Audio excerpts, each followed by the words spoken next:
Hello दोस्तों, स्वागत है आपका अपने इस study platform study with me पर। और आज से दोस्तों हम कवर करने वाले हैं साइंस के प्रैक्टिस सेट। और यह प्रैक्टिस सेट का दोस्तों पार्ट 1 होने वाला है, जिसमें हम देखने वाले हैं दोस्तों पिछले वर्षों में पूछे गए विज्ञान के सभी प्रश्न, चाहे वह आरआरबी ग्रुप डी हो, आरआरबी एनटीपीसी हो, आरआरबी एएलपी या फिर वह टेक्नीशियन। तो दोस्तों साइंस के जितने भी इंपॉर्टेंट प्रश्न हो सकते हैं दोस्तों, हम इस सीरीज में उन सभी प्रश्नों को कवर करने वाले हैं। तो जो भी विद्यार्थी हमारे इस स्टडी प्लेटफॉर्म पर पहली बार विजिट कर रहा है, वह प्लीज़ चैनल को सब्सक्राइब करना ना भूलें, जिससे इस प्रकार की और भी वीडियो आप सभी तक पहुंच सके दोस्तों। तो आइए स्टार्ट करेंगे हम आज का ये इंपॉर्टेंट सेशन।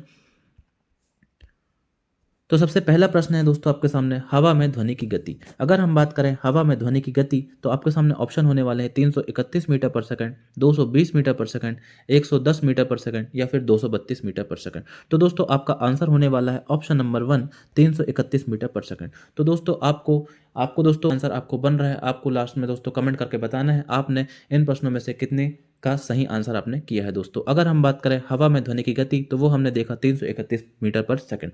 अगर हम बात करें दोस्तों ध्वनि की, तो ध्वनि से आपसे एक इंपॉर्टेंट क्वेश्चन पूछ लिया जाता है, बताइए कि ध्वनि किस प्रकार की तरंग है। तो अगर हम बात दैर्घ्य तरंगों में आ जाती है कौन सी दोस्तों, ध्वनि की अगर हम बात करते हैं तो वह हो जाएगी आपकी क्या, अनुदैर्घ्य तरंग। ध्वनि एक अनुदैर्घ्य तरंग हो जाती है दोस्तों। अगर हम बात करें ध्वनि अनुदैर्घ्य तरंग की, तो अनुदैर्घ्य तरंग जो होती है दोस्तों, वह संपीड़न और विरलन के फॉर्म में आपको देखने को मिलेंगी दोस्तों। कैसे दोस्तों, संपीड़न और विरलन के फॉर्म में यह ट्रेवल करती हैं और ध्वनि दोस्तों अनुदैर्घ्य तरंगों में आ जाती है। अगर हम बात करें ध्वनि की सर्वाधिक चाल किस में होगी दोस्तों, तो दोस्तों आपको पता ही होगा कि जो मैटर होता है दोस्तों, पदार्थ होते हैं, उसकी 3 अवस्थाएं हमने देखी दोस्तों, ठोस, लिक्विड और क्या हो जाता है दोस्तों, गैस। तो अगर हम बात करें ध्वनि की सर्वाधिक गति, तो आपकी होने वाली है किसमें, ठोसों में। चलिए आगे बढ़ेंगे। आपसे पूछा गया है मानव शरीर का सामान्य तापक्रम कितना होता है। तो अगर हम बात करें मानव शरीर के सामान्य तापक्रम की, तो केल्विन में दोस्तों वह होता है 310 केल्विन। कितना दोस्तों, 310 केल्विन। अगर आपसे पूछ लिया जाए कि बताइए मानव शरीर का सामान्य तापक्रम फ़ारेनहाइट में कितना होता है, तो आपका आंसर होने वाला है 98.6, कितना, 6 डिग्री फ़ारेनहाइट। और अगर आपसे सेल्सियस में पूछ लिया जाए, तो वह हो जाएगा आपका कितना, 37 डिग्री सेल्सियस। चलिए आगे बढ़ेंगे। प्रकाश एक क्या है, आपसे पूछा जा रहा है प्रकाश किस प्रकार की तरंग है, अनुप्रस्थ तरंग, अनुदैर्घ्य तरंग या फिर दोनों या फिर इनमें से कोई नहीं। तो आपका आंसर होने वाला है प्रकाश क्या है, एक अनुप्रस्थ तरंग है। अगर हम बात करें प्रकाश की, तो प्रकाश क्या है, फॉर्म ऑफ एनर्जी, ऊर्जा का ही एक रूप, वो क्या हो जाता है दोस्तों, प्रकाश। और अगर हम बात करें प्रकाश की चाल की, तो वह होता है 3 × 10⁻⁸ मीटर पर सेकंड। आपसे पूछ लिया जाए प्रकाश की चाल वैक्यूम में निर्वात में कितनी होती है, तो आपका आंसर होने वाला है 3 × 10⁸ मीटर पर सेकंड, जो कि निर्वात में सबसे ज़्यादा होती है दोस्तों। अगर हम बात करें प्रकाश के संचलन के लिए दोस्तों, प्रकाश के संचरण के लिए आपको माध्यम की आवश्यकता नहीं होती है, वह निर्वात में भी गमन कर लेता है। लेकिन ध्वनि के लिए बिल्कुल अपोजिट होता है दोस्तों। ध्वनि जो होती है निर्वात में, वैक्यूम में गमन नहीं करती है दोस्तों। और ध्वनि की सर्वाधिक चाल ठोस में आपको देखने को मिलेगी और प्रकाश की सर्वाधिक चाल आपको निर्वात में देखने को मिलती है दोस्तों। चलिए आगे बढ़ेंगे।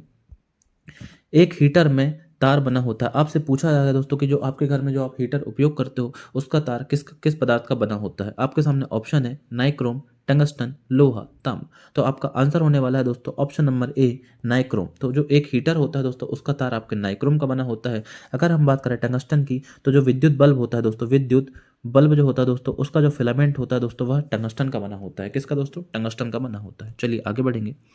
क्यूरी किसकी इकाई है। आपसे पूछा गया है क्यूरी किसकी यूनिट है दोस्तों, रेडियोधर्मी की, तापक्रम की, ऊष्मा की या फिर ऊर्जा की। तो आपका आंसर होने वाला दोस्तों जो क्यूरी हो जाता है, वह रेडियोधर्मिता की यूनिट हो जाती है। अगर हम बात करें तापमान की, तो तापमान की इकाई हो जाएगी दोस्तों सेल्सियस। क्या दोस्तों, सेल्सियस। और अगर हम बात करें ऊर्जा की, तो ऊर्जा की हो जाती है आपकी क्या, जूल। तो आपको भला है आपके सामने सापेक्ष आर्द्रता किसके द्वारा मापी जाती है। तो दोस्तों अगर हम बात करें सापेक्ष आर्द्रता की, तो वह मापी जाती है हमारी हाइग्रोमीटर के द्वारा दोस्तों। तो आपका आंसर हो जाएगा ऑप्शन नंबर सेकंड, हाइग्रोमीटर। अगर हम बात करें दोस्तों लैक्टोमीटर, तो लैक्टोमीटर से आपकी दूध की शुद्धता मापी जाती है। क्या मापी जाती है दोस्तों, लैक्टोमीटर द्वारा आपकी दूध की शुद्धता मापी जाती है। और अगर हम बात करें थर्मामीटर की, तो थर्मामीटर के द्वारा आपका क्या दोस्तों, तापमान आपको देखने को मिलेगा। चलिए आगे बढ़ेंगे। वैक्यूम या हवा में प्रकाश की गति। तो दोस्तों मैंने आपको बताया कि जो प्रकाश की गति होती है वह निर्वात में सर्वाधिक होती है। कितने दोस्तों, निर्वात में सर्वाधिक आपको देखने को मिलेगी और वह हो जाएगी आपकी क्या, 3 × 10⁸ मीटर पर सेकंड। प्रेरकत्व का मात्रक है। आपसे प्रेरकत्व का मात्रक पूछा गया दोस्तों, तो आपका आंसर है हेनरी। किसका दोस्तों? हेनरी। अगर हम बात करें एम्पियर, तो एम्पियर दोस्तों आपकी विद्युत धारा की इकाई हो जाती है। और अगर हम बात करें ओम, तो ओम से आपका क्या विद्युत प्रतिरोध आपको मापने को मिलेगा दोस्तों। क्या मिलेगा दोस्तों? विद्युत का प्रतिरोध। चलिए आगे बात करें कुलाम की, बात करें दोस्तों, तो कुलाम में आपका आ जाएगा विद्युत आवेश। क्या दोस्तों? विद्युत आवेश। तो दोस्तों जितने भी इंपॉर्टेंट चीज़ें मैं आपको बता रहा हूँ वह आपको रफ कॉपी में नोट करते हुए चले जाना है दोस्तों, क्योंकि ये सभी आपके लिए क्या होने वाले हैं? इंपॉर्टेंट होने वाले हैं। न्यूट्रॉन की खोज किसने की थी? अगर हम बात करें न्यूट्रॉन की खोज, तो न्यूट्रॉन की खोज की थी दोस्तों हमारे किसने? चैडविक साहब ने। किसने दोस्तों? चैडविक ने। ब्रह्मांड में सबसे अधिक मात्रा में कौन सा तत्व पाया जाता है? ऑप्शन है आपके सामने हाइड्रोजन, ऑक्सीजन, कार्बन डाइऑक्साइड या फिर हीलियम। अगर हम बात करें दोस्तों ब्रह्मांड में, तो ब्रह्मांड में सबसे ज़्यादा दोस्तों हाइड्रोजन देखने को मिलेगा। लेकिन अगर आपसे पूछ लिया जाए कि हमारे शरीर में सबसे ज़्यादा कौन सा तत्व पाया जाता है, तो वो हो जाएगा दोस्तों हमारा क्या? ऑक्सीजन।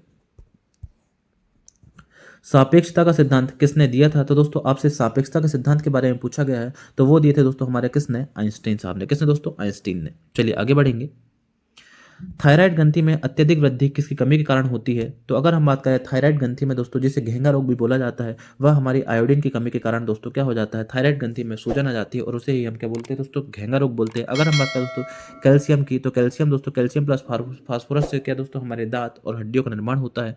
अगर हम बात करें लोहे की, तो दोस्तों लोहे की कमी से क्या होता है दोस्तों? हमारे खून में एनीमिया रोग हो जाता है दोस्तों। क्या हो जाता है? एनीमिया, जिसे बोला जाता है रक्त की कमी, जिसे क्या बोला जाता है? जिसे बोला जाता है रक्त की कमी। और उसमें दोस्तों लोहे की कमी हो जाती है, जिससे आपका क्या हो जाता है? एनीमिया रोग हो जाता है।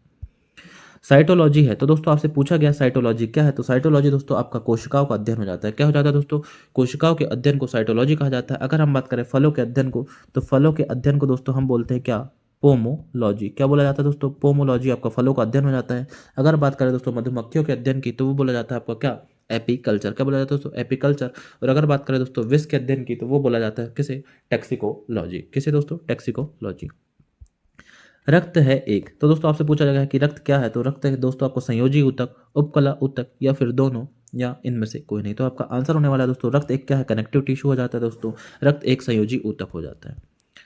जंतु कोशिका के किस हिस्से को पावर हाउस कहा जाता है दोस्तों? मोस्ट इंपॉर्टेंट क्वेश्चन है दोस्तों। इंपॉर्टेंट क्वेश्चन की बात करें की जा रही दोस्तों, पावर हाउस किसे कहा जाता है? तो आपका आंसर आ जाएगा माइटोकॉन्ड्रिया। किसे दोस्तों? माइटोकॉन्ड्रिया।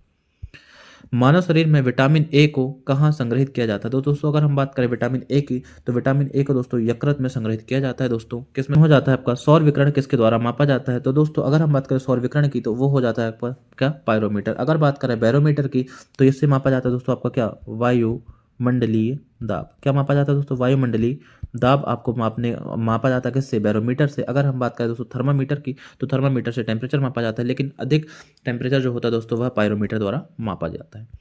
विभवांतर को मापने के लिए उपयोग किया जाने वाला उपकरण है, तो अगर हम बात करें विभवांतर को वोल्टमीटर द्वारा मापा जाता है। किसके द्वारा दोस्तों? वोल्टमीटर के द्वारा। चलिए आगे बढ़ेंगे।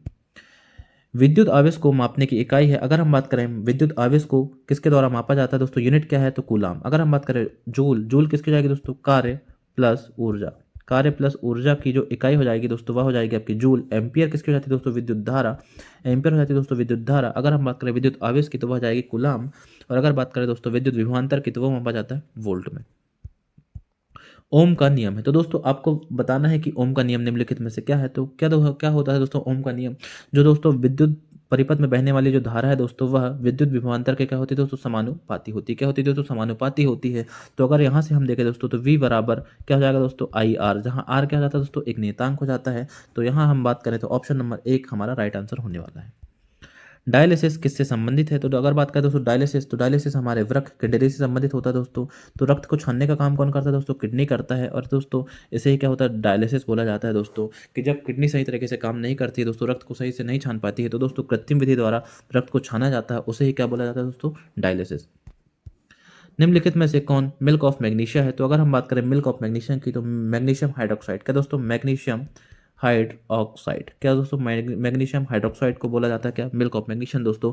अगर हम बात करें मिल्क ऑफ मैग्नीशिया की, तो दोस्तों इसे क्या बोला जाता है? एंटा एसिड दोस्तों। जो भी आपके डाइजेस्ट से संबंधित जो भी चीज़ें होती है दोस्तों, उसमें आप क्या लेते हैं दोस्तों? एंटा एसिड MgOH2 मैग्नीशियम हाइड्रोक्साइड का उपयोग करते हैं। ट्रिटियम निम्नलिखित में से किस तत्व का आइसोटोप है? अगर हम बात करें ट्रिटियम की, तो ट्रिटियम दोस्तों आपको हाइड्रोजन का एस हो जाता है, तो आइसोटोप हो जाता है दोस्तों। आइसोटोप क्या होता है दोस्तों? वे तत्व दोस्तों, क्या आइसोटोप किसे बोला जाता है? वह तत्व जिनके दोस्तों परमाणु क्रमांक तो समान होते हैं। क्या दोस्तों? एटॉमिक नंबर, परमाणु संख्या, परमाणु क्रमांक तो दोस्तों क्या होती है दोस्तों? समान होती है, लेकिन परमाणु मास, परमाणु द्रव्यमान क्या होता है दोस्तों? भिन्न भिन्न होता है। तो दोस्तों ट्रिटियम की बात करें तो यह हो जाएगा दोस्तों आपके क्या, परमाणु संख्या 1 और द्रव्यमान संख्या 3। तो दोस्तों ट्रिटियम आपका हाइड्रोजन का आइसोटोप हो जाता है। शीतल पेय में कौन सी गैस घुली होती है? अगर हम बात करें शीतल पेय में, तो दोस्तों आपकी कार्बन डाइऑक्साइड गैस घुली होती है। सोनार में किस प्रकार की तरंग का उपयोग किया जाता है दोस्तों? सोनार में दोस्तों पराश्रव्य तरंगों का उपयोग किया जाता है। अगर हम बात करें ध्वनि तरंगों की, तो दोस्तों वह आपके 3 प्रकार की होती है दोस्तों, अवश्रव्य तरंगें, पराश्रव्य तरंगें और श्रव्य तरंगें। दोस्तों आपको पराश्रव्य तरंगों की अगर आवृत्ति आपसे पूछ लिया जाए तो 20,000 हर्ट्ज से ज़्यादा। क्या दोस्तों? 20,000 हर्ट्ज से अधिक की जो ध्वनि होती है दोस्तों, वह आपकी पराश्रव्य ध्वनि होती है दोस्तों, और अवश्रव्य ध्वनि जो होती है दोस्तों, वह 20 हर्ट्ज से नीचे की ध्वनि, 20 हर्ट्ज से जो नीचे की फ्रीक्वेंसी वाली ध्वनि तरंगे होती है दोस्तों, उसे बोला जाता है अवश्रव्य तरंगे। तो दोस्तों ये थे हमारे टॉप 20। तो प्लीज़ वीडियो को लाइक करें दोस्तों, चैनल को सब्सक्राइब करना ना भूलें, और दोस्तों ज़्यादा से ज़्यादा दोस्तों के साथ शेयर करें। धन्यवाद। जय हिंद, जय भारत।